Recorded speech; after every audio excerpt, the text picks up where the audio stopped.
और रे बाबू चमनलाल, अब कैसी तबीयत पानी है? क्यों रे चमनलाल, तू तो बहुत पुका रहा था। सारा बहादुरी का बुखार उतर गया ना?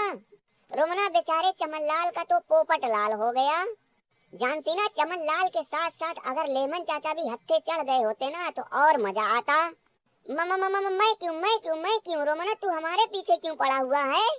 क्योंकि मैं सबसे ज्यादा तुम्हारे ऊपर खार खा के बैठा हूँ। जिसने तुम्हारी पूरी सल्तनत उखाड़ के फेंक दी, जिसने तुझे हराया, उससे तो तू दोस्ती करके बैठा है और हमारे जैसे सीधे साधे बुजुर्ग आदमी से दुश्मनी निभा रहा है बेमतलब का। लेमन चाचा, अगर तुम सीधा सीधा हमें धोखा दे देते तो चल जाता, मगर तुमने दूसरों की बातों में आकर हमारी तिजोरी पे हमला किया। ये तुमने गलत किया था।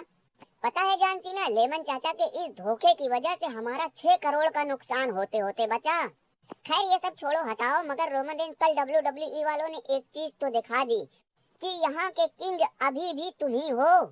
और रोमन रेंज, अगर देखा जाए तो हकीकत में सबसे बड़ा पोपट तो चमनलाल का हुआ।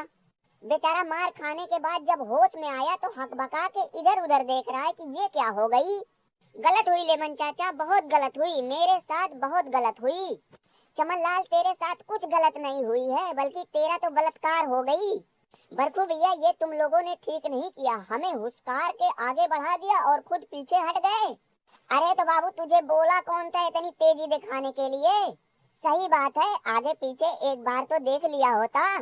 तुम लोगों के चक्कर में बेचारा चमनलाल आओ देखा ना ताओ कूद पड़ा बैर के पेड़ पे।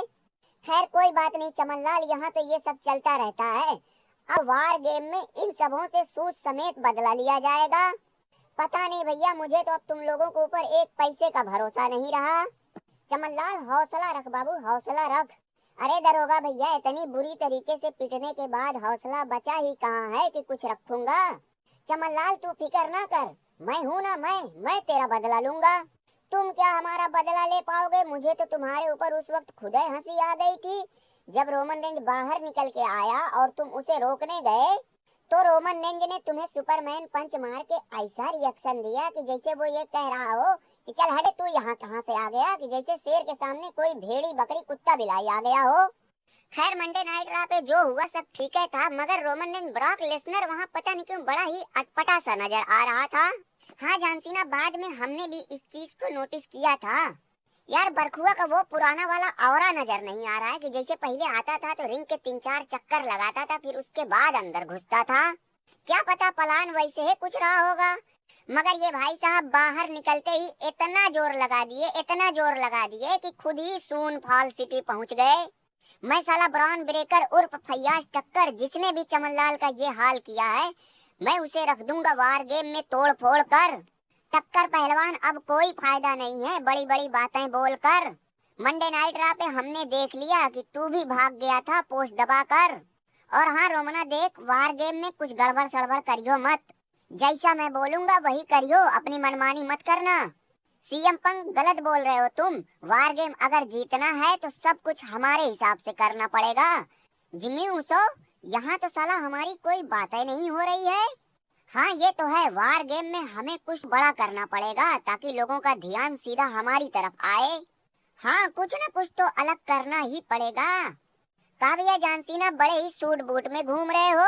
याद है कि भूल गए कि 2-4 दिन के बाद सर्वाइवर सीरीज में हमारा और तुम्हारा मैच है, जिसमें कि मैं तुम्हारी पैंट फाड़ने वाला हूँ। ज्यादा बोलेगा रे मटरुआ, तू ज्यादा बोलेगा, अभी यहीं से ईंटा पत्थर खींच दूंगा।